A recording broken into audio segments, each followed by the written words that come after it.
नमस्कार माझ्या गोड ताईंनो. तर आज सकाळपासूनच काहीतरी असं चमचमीत खायचं मन होत होतं.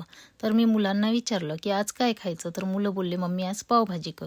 तर मग काय, मी सगळ्यात पहिले कांदा, बटाटा, टमाटा, वाटाणा आणि सिमला मिरची आपल्या कुकरमध्ये लावून 2 शिट्ट्या घेतल्या आणि मी मिक्सरमध्ये न वाटून घेता, मी असं त्याचं पाणी बाजूला करून सगळं सारण असं याच्यामध्ये परातीत काढते आणि रगडून घेते. म्हणजे कसं कोणाला वरचं पाणी-पाणी जरी लागलं, आमच्या इथं पातळ जरा जास्त आवडतं. कोणाला पाणी-पाणी जरी लागलं, तर बाबांना वगैरे असं व्यवस्थित काढून देता येतं.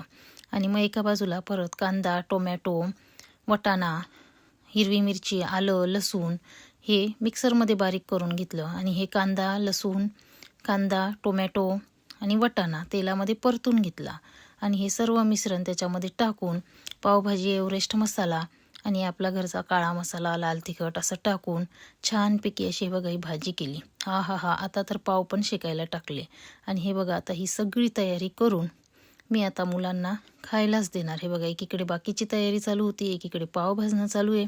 तर मुलं पण काय वाटच बघत होते. मग सगळ्यांना लगेच गरम-गरम पावभाजी दिली. तर मैत्रिणींनो, तुम्ही पण ह्याच पद्धतीने पावभाजी करता का? मला कमेंट करून नक्की सांगा आणि चॅनलला लाईक, शेअर, सबस्क्राईब नक्की करा. धन्यवाद.